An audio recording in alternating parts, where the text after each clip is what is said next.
Hello, Jacksonites, and welcome or today. I will be discussing many Godzilla fans to be a completely infamous film. The most infamous film. It's kind of tied with Godzilla 98. Considered to be the most infamous movie in the entire Godzilla saga to bear the name Godzilla in it. Today I will be discussing 1969's All Monsters Attack, also known more commonly as Godzilla's Revenge. And today,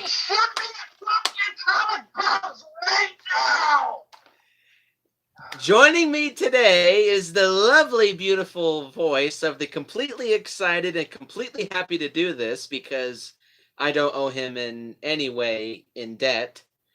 Big Jack Films from Big Jack Film Studios. Say hello, Jackie boy.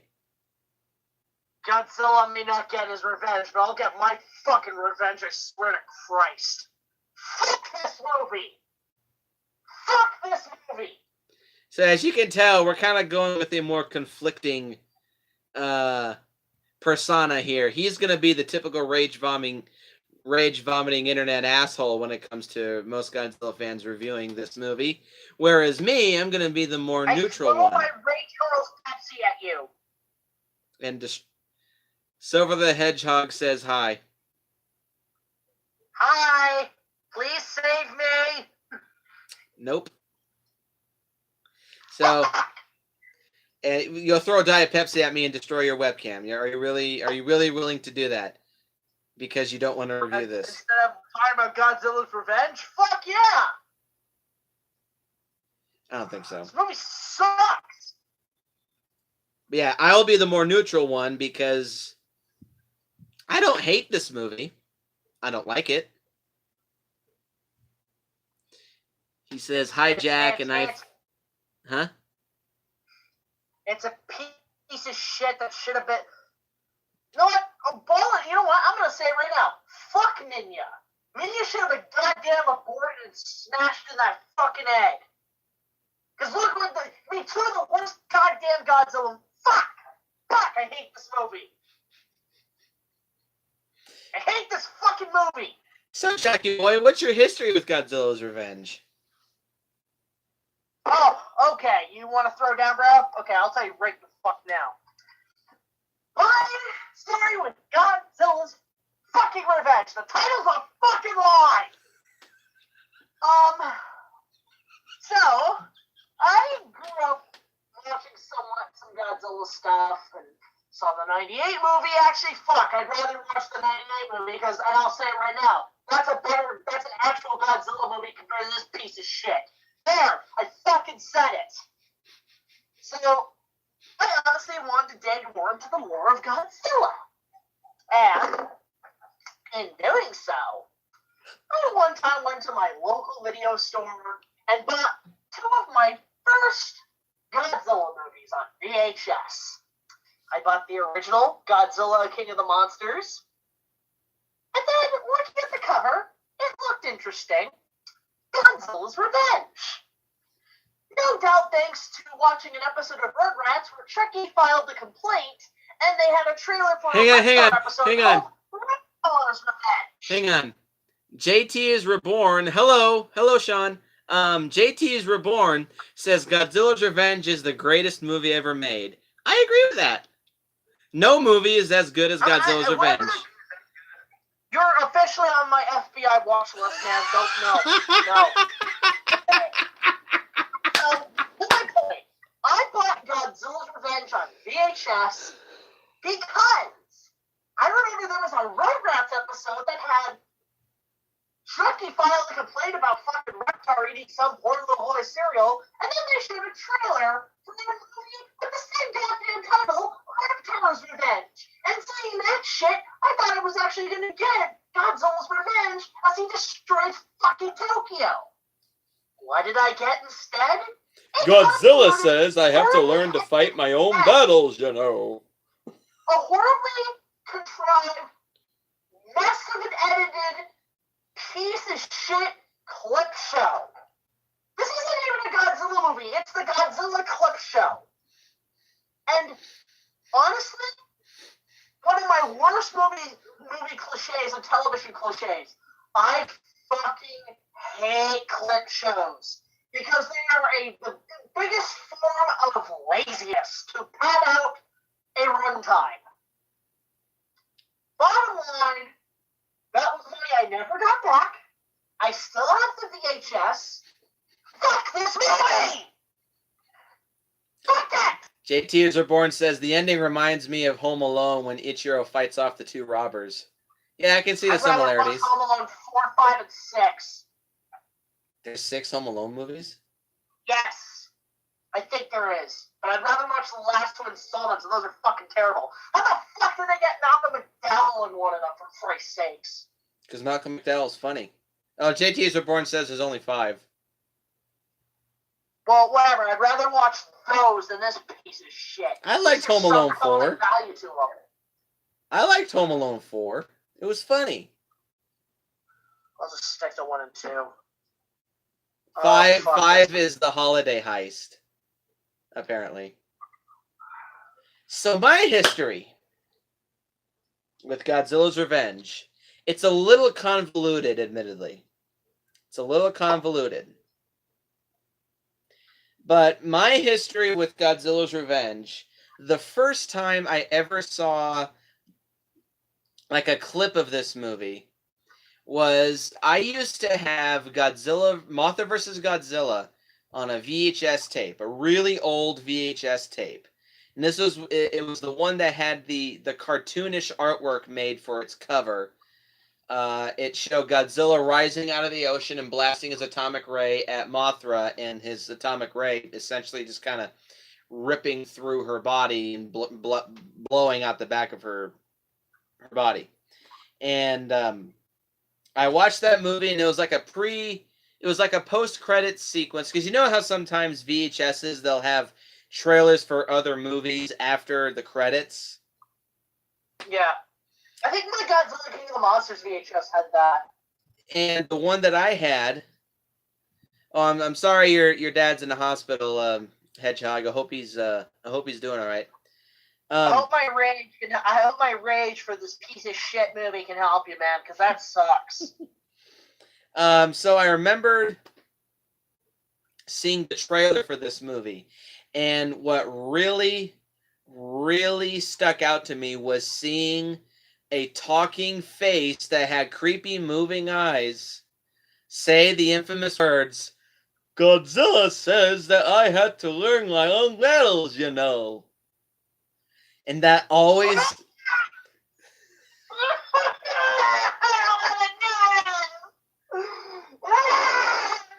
Hello, Gavin Fitzgerald. And that always stuck with me. And keep in mind, I was about 4 years old when I saw this. That terrified me. And so that always stuck with me. So it wasn't until I started learning about the internet and learning about the history of Godzilla when I discovered this movie. And I researched it, and then I saw...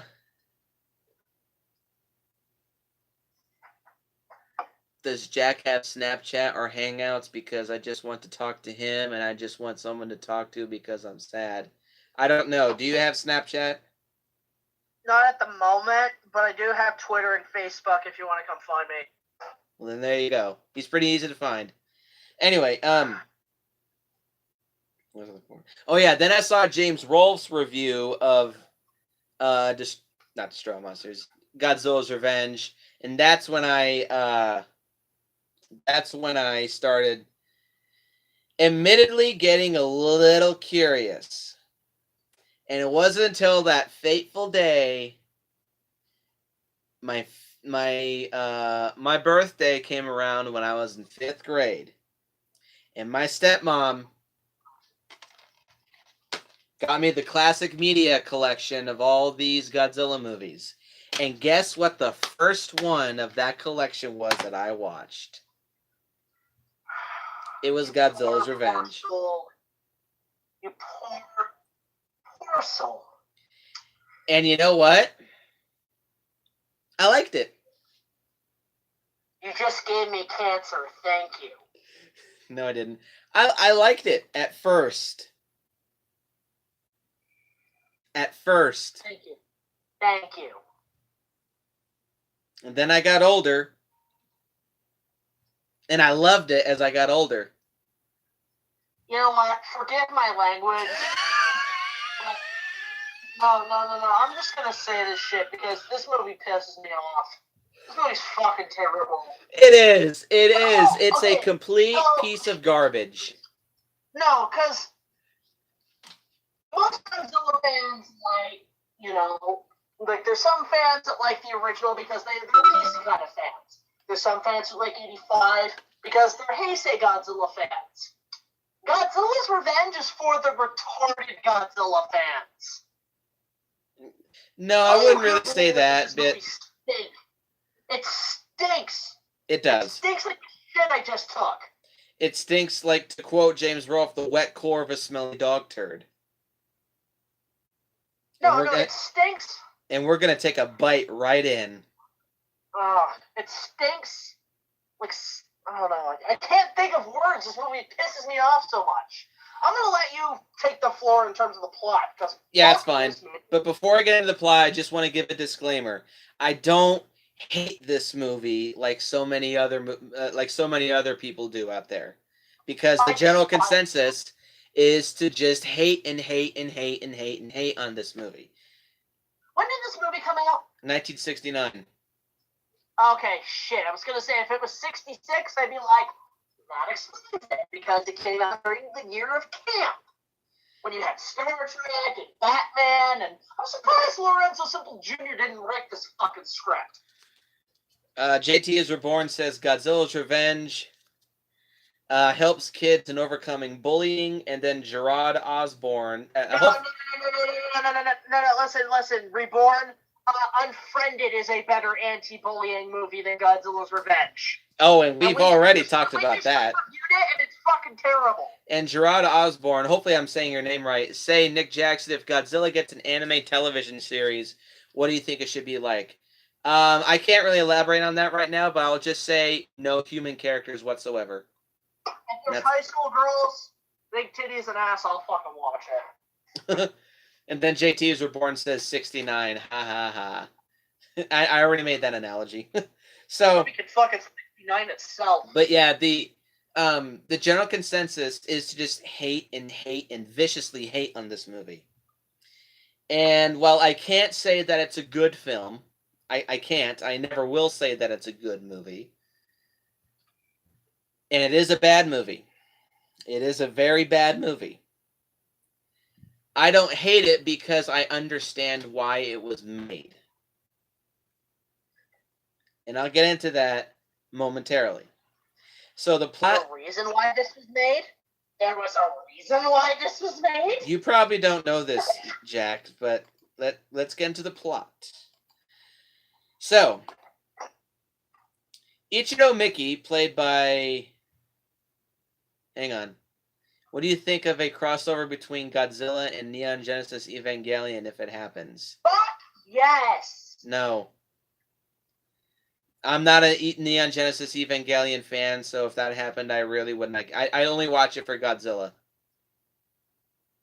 Anyway, so Ichiro Miki, played by Tomonori Yazaki, I think this is his only movie. Played by Jar Jar Binks' human spawn. Is a highly imaginative but extremely lonely latchkey kid, whatever the fuck that is. He's the Kenny of this series.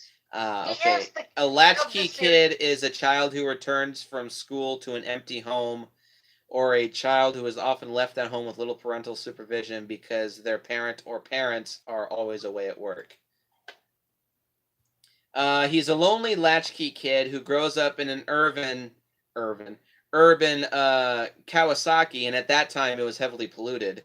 And every day he comes home to his family's empty home, and his only friends are a toy maker named Shinpei Inami, played by King Kong Escapes Doctor Who, Eize Yamamoto. Okay, that's a plus, I guess. And JT is Reborn says, "What's with Ichiro humping cars? Fuck if I know. Maybe he's going through early puberty. You know what? No, I'll give Ichiro 1+. He invented twerking. Just add some booty music or something in there and it's fucking set. Still, fuck this movie. Well, you know what? When Brendan Tenold... Fuck this kid, and the kid going... Well, you know what? When Brendan Tenold finally gets around to reviewing this movie, he'll probably make a twerking joke about it. Anyway, so his only friends are Shinpei Inami, and there's a young girl named Sachiko, played by Hidemi Ito, who he hangs out with. And every day after school, Ichiro is tormented by a gang of bullies, one of which being the leader of the group, whose name is Sanko Gabara. Who names their kid Gabara? I just realized that. God fucking damn it. And to escape his loneliness, Ichiro daydreams about visiting Monster Island all the time. And during his visit, he witnesses the stock footage being played of Godzilla battering 3 Kamacuras and Ebera. And then, afterwards, he witnesses stock footage of the monster roll call from Destroy All Monsters being played. The fucking laziness of this piece of radioactive Godzilla shit. Then afterwards, Ichiro is chased by a rogue Kamacuras and falls into a deep pit. However, he does avoid being caught by... You'd think he would die, but oh well. It's a really, really weird scene, too. But he avoids getting caught by Kamacuras, and then afterwards... Ichiro is rescued from the cave by a vine that is somehow being lowered down to the cave, and he's pulled out by none other than Manila, who somehow now has the ability to magically grow from yay big to yay big and talk like a retarded Down syndrome kid. I'm totally not a pedophile. He's like the aborted offspring sperm of fucking Barney. Oh God, Lord! Why'd you come here? Yeah. Oh my God! Like piece of shit. No wonder Godzilla disowned him. Ichiro then quickly learns that Manila has his own bully problems as well, as he is constantly tormented by a really stupid-looking monstrous ogre that is called Gabara, that has one of the most annoying roars I've ever heard for a monster in my life.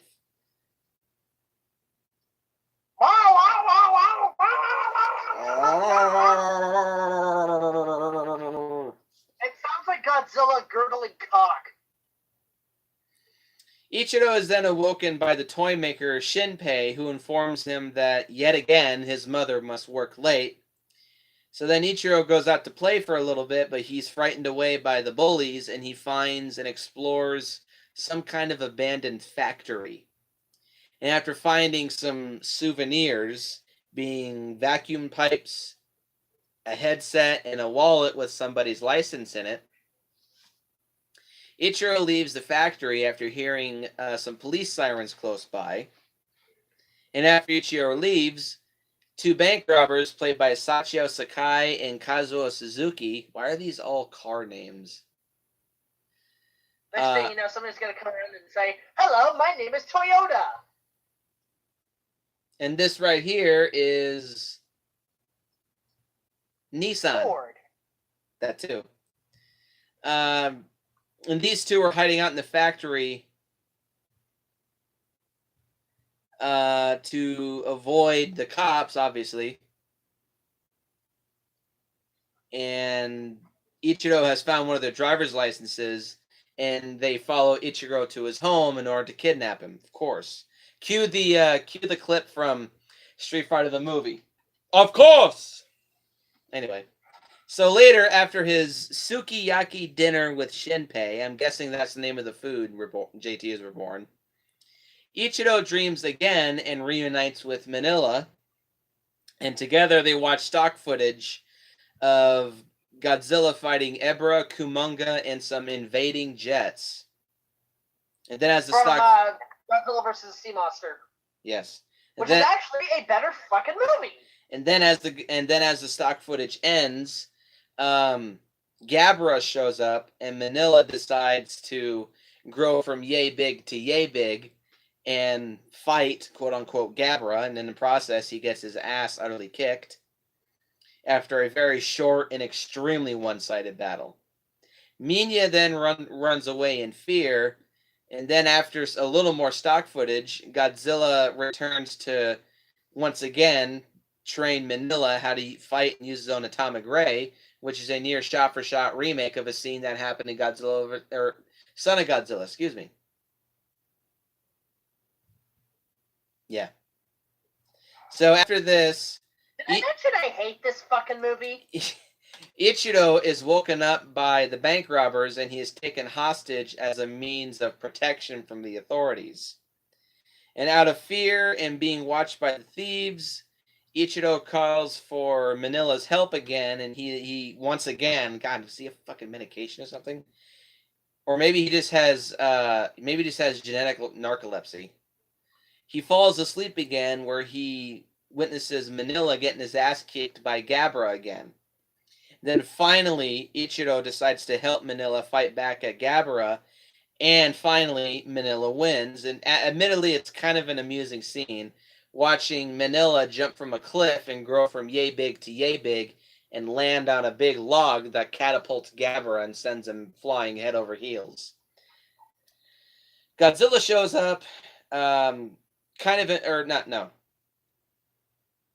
impressed by Manila's strategy, and comes to rub his head and say, "Good job, son." However, he's ambushed by a pissed off Gabra, and they engage in a short fight. However, Godzilla easily beats down Gabra and sends the bully monster packing with his tail in between his legs, literally. Not to mention the Godzilla suit in this movie looks fucking awful, and I'd rather be sitting through something like Godzilla versus Gigan or Hedorah. The suit looked more tolerable. It's the same suit. I don't care. It's the same suit. It looks like shit. It's still the same suit. How can it look like shit? Whatever. Covered in shit when Hedorah dumps all over it. So, Ichiro then wakes up from his dream, and he somehow has learned how to face his fears and fight back against the two bank robbers. And he then gains the courage to outwit the two thieves just in time for the police, who were called by the toy maker Shinpei, to arrive and proceed to arrest them. The next day, Ichiro stands up to his own Gabara bully and his gang, and he wins the fight. Yes, I know, Jack, this movie stinks.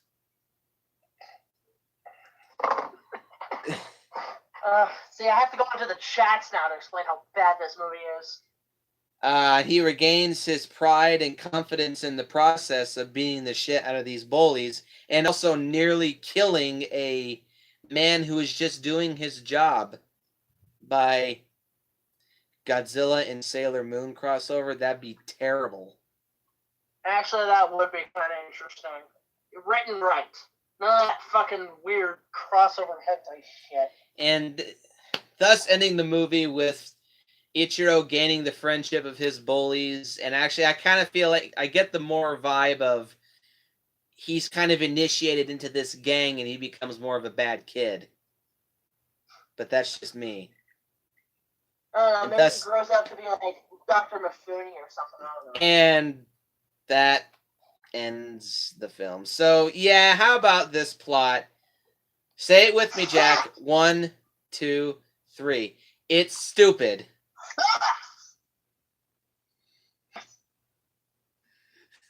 So, yeah, this movie's plot, it's dumb. It's poorly conceived. It's poorly thought out. It's poorly executed. What the hell was Shinichi Sekizawa smoking? Because he's the guy who wrote this movie. Well, it's the 60s. It was probably meth or cocaine or something. Yeah, this movie...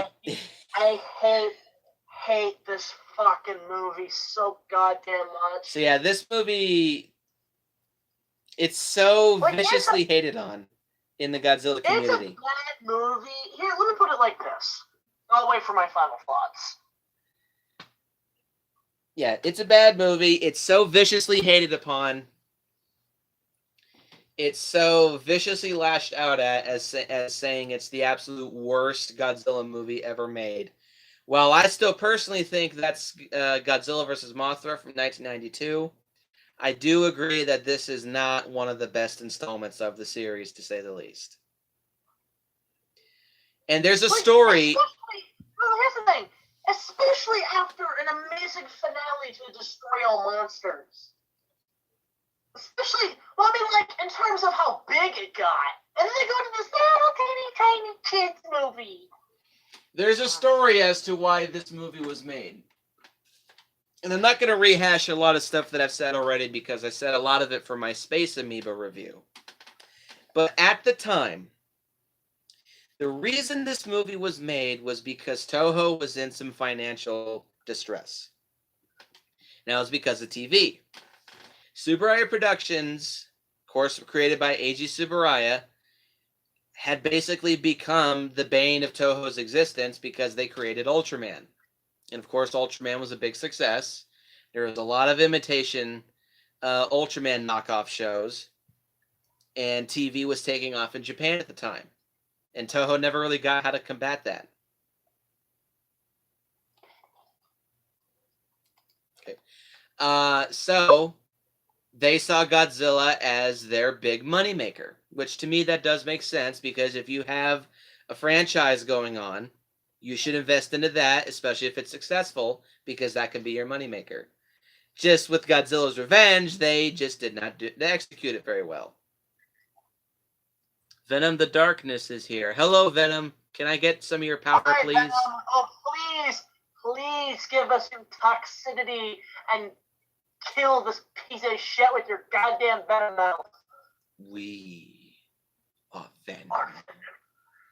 Anyway, so Tomoyuki Tanaka, he was having his own kind of mental breakdown at the time because Toho... Oh, he's having a mental breakdown?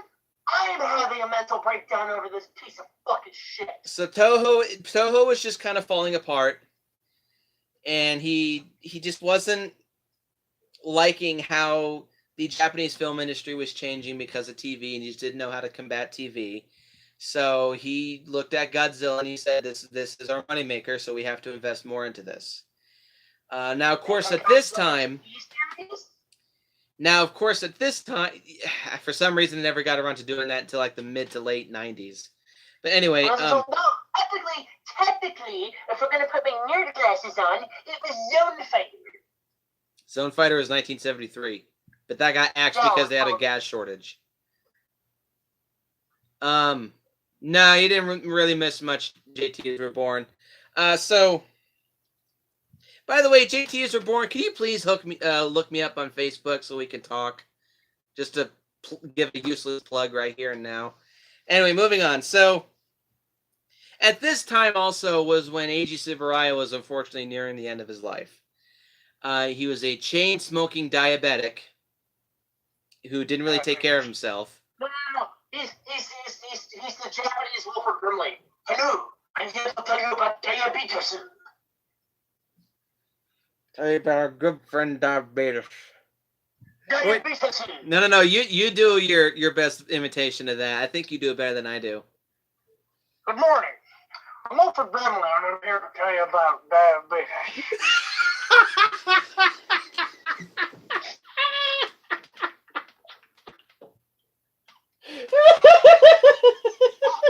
Wilford Brimley.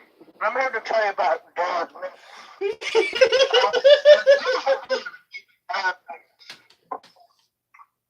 Godzilla's Revenge gave me diabetes. Quit trying deep throat the camera. No, I'm just trying to get close up to the camera. To get my lip for brimley voice. That movie, Godzilla's Revenge, gave me diabetes. JTs are born. I don't have a Twitter. I have no intentions of getting a Twitter. I'm sorry. Yo, Nick, very quickly, I gotta go. I got a call. I got a call coming in. I gotta go. Okay. How long gonna be gone? Give me a sec. Are you there? Hello? I can meet you or mute you. Go ahead. Okay.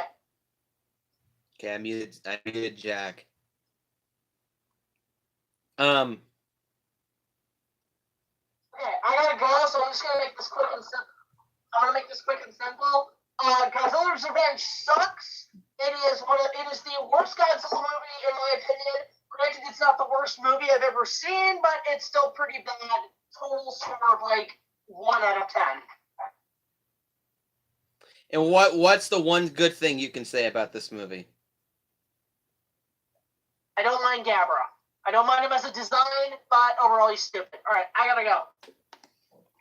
All right, thank you for joining me. And BigJackFilms has exited the review. Okay, so now it's just me. Close this. And now it's just you guys. And me. So where was I? Oh yeah. Eiji Tsuburaya was nearing the end of his life. And Ishiro Honda was also really struggling with his career. He was getting really sick of kaiju films. He was getting really sick of doing tokusatsu movies. He wanted to go on and do his own thing. But Tomoyuki Tanaka just really wouldn't, just kind of wouldn't let him for some reason. What? If you have a mobile phone, JT is Reborn, they have a, what do you think of the unmade Godzilla vs. Frankenstein movie would have been like? I would have rather seen that than King Kong vs. Godzilla, that's for damn sure. But JT is Reborn, if you have a mobile phone, they have a, on the YouTube app, they give the option to live stream. So you can give that a shot. Anyway, so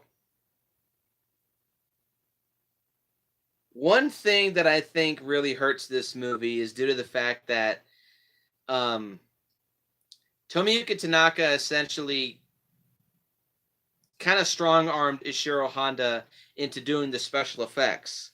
Because Eiji Tsuburaya was so sick at the time, he couldn't really come on set to do the special effects. I think he came on set maybe 2 or 3 times throughout the entire production of the film. And Tomoyuki just said to Ishiro Honda, you know how things are done. You've worked with Eiji Tsuburaya plenty of times. You do the special effects. What?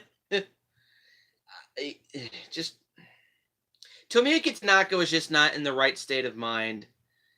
If I could make my own full-length Godzilla movie, what would it be like? No human characters whatsoever, for starters. Anyway, moving on. Tomoyuki Tanaka was just not in the right state of mind when he was making this movie. For another factor into that is that apparently this movie had the lowest budget of any Japanese movie made at the time. And Toho essentially said to Ishiro Honda, make a Godzilla movie without making an actual Godzilla movie. Here's all the stock footage that you want to make it. There you go. Have at it. My Godzilla design would be very similar to Final Wars Godzilla, though it would be slightly more bulky with a little bit larger spines.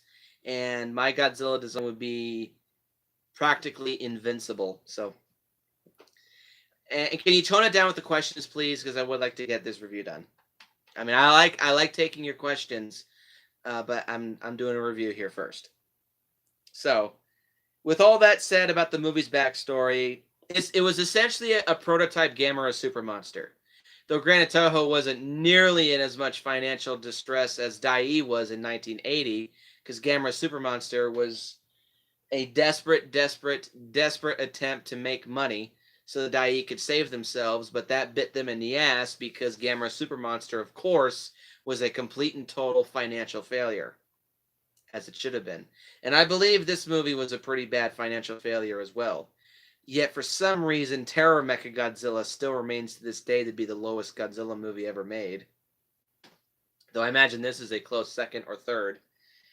Let's get into the pros. Are there any pros that I have for this movie? And admittedly, yes, there's 3. I have 3 pros with this movie. One is that it's short.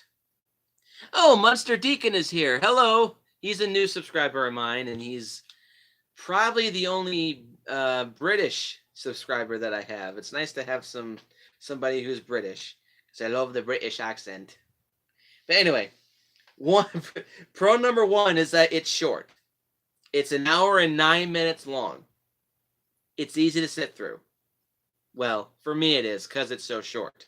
Some people may just find it so bad to be absolute pain to sit through, probably like how Jack does. But me, if a movie's short and it's bad, then that means I know it'll all be over soon. So I'll just keep that in my mind. It'll all be over soon. And of course, this movie is over very soon. It's an hour and 9 minutes long.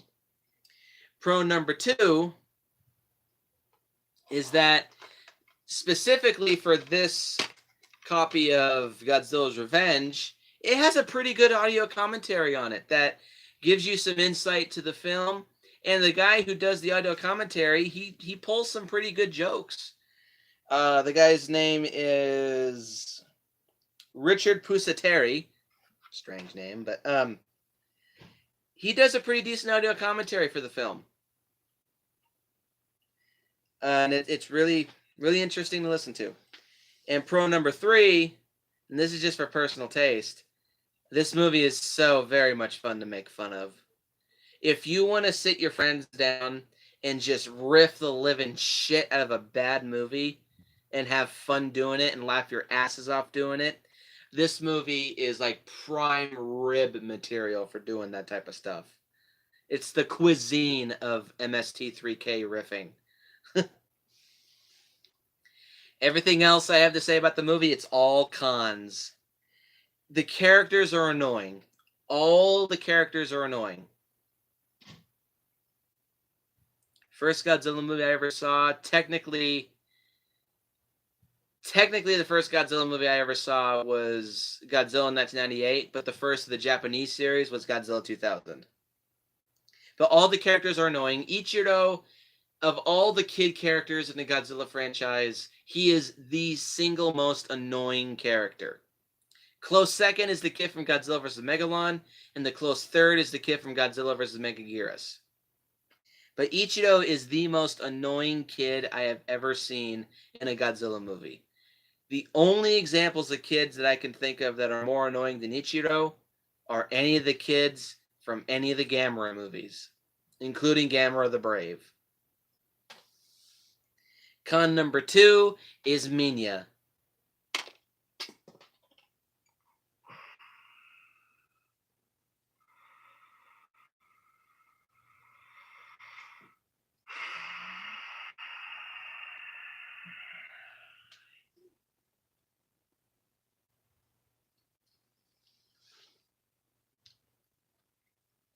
If you had to have Ichiro and Minya have a friendship, you could have just kept it as Minya being the big giant pet to Ichiro.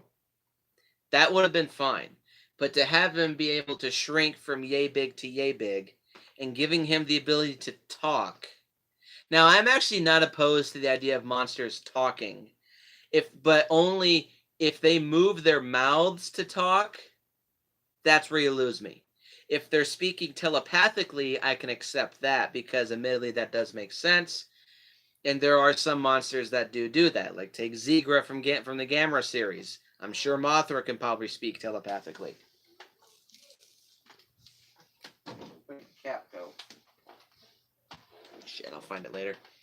But having Minya being able to shrink down to human size and being able to talk, it's stupid. It is very stupid. The Japanese version of this movie, Minya's voice is even worse. He's voiced by a female voice actress,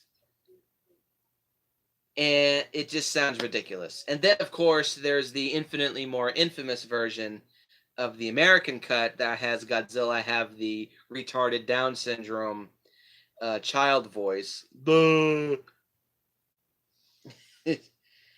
Con number 3 is that the story is entirely pointless. Entirely pointless. Why the hell should we care about this one kid's struggles to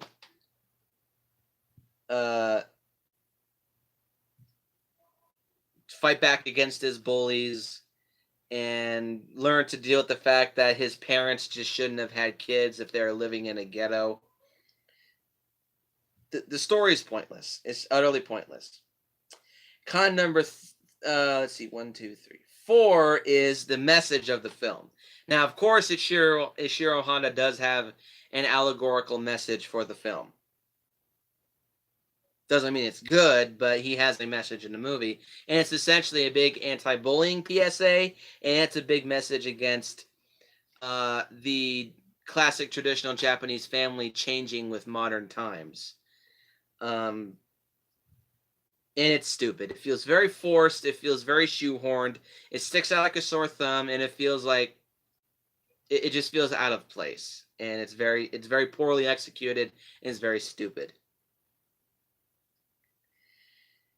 Con number 5 is, yes, the stock footage. The stock footage, it's very jarring seeing 3 different Godzilla designs in one movie. You go from the Daisenso Goji suit to the So Shingeki, no. The Son of Godzilla suit to the Destroy All Monsters Godzilla suit. One after the other in one scene is very jarring. It's also very jarring to see the special effects range from decent to good to passable all in one scene as well. It's very stupid, it's very jarring, it's very frustrating, and it's just very bad. And this is more of a neutral point, but the last con that I have here is the special effects. Contrary to popular belief, many people saying there's only like 2 minutes of new special effects or some shit like that. That is an over-exaggeration. There is a fair amount of new footage used for this movie. Though, yes, it is overshadowed by the stock footage. The new special effects for this movie, I would say, like I said a minute ago, they're passable. The jungle sets look fine. The Godzilla suit, it looks passable. It's not shot in any special way to make it look awesome. It just looks passable. Godzilla still looks like a giant monster, and that's it. The Minya suit, I mean, it still looks like shit, but at least it's not falling apart. The Gabara suit, it looks passable. It's not falling apart. Gabara still looks ridiculous, but I can't say it's a bad suit. The special effects, they're just passable. They look like they were made on a budget for an episode of Ultraman, which would not surprise me whatsoever. Excuse me. So that's all. I kind of wish Jack was still around, but that's all I really have to say about this movie. Yes, I do say it's one of the worst Godzilla movies I've ever seen. It's one of the worst Godzilla movies ever made. It's one of the worst monster movies ever made. However, I still do think that a majority of the Showa Gamera movies are worse than this movie. Because at least this movie is somewhat entertaining. Gamera Super Monster is boring. Gamera vs. Zigra is boring. Gamera vs. Jiger is boring. Gamera vs. Virus is boring. Godzilla's Revenge, for a couple of scenes it's boring, but for the most part it's not. It's bad, but at least you can have fun with it. Gamera Super Monster you cannot have fun with. So I'm going to give this movie a 3 out of 10. It's one of my least favorite Godzilla movies, of course. It's one of the worst Godzilla movies ever made. Unless you're a connoisseur of shit movies, or you grew up with this movie and you have some nostalgia for it, in which case, then I don't blame you. Check this movie out, only if you're one of those reasons. Or, of course, if you are a Godzilla fan, a hardcore Godzilla fan, you should probably check this out at least twice. And I say twice because, one, I know JT is Reborn, you say it's a 10 out of 10. But I say twice because you should watch the movie initially first, just straight on, and then you should watch the second time with its audio commentary. It's a fairly decent audio commentary. So post your comments down below and let me know what you fucking think. Hit the like button, please, and hit the subscribe button, please. Where are my sunglasses?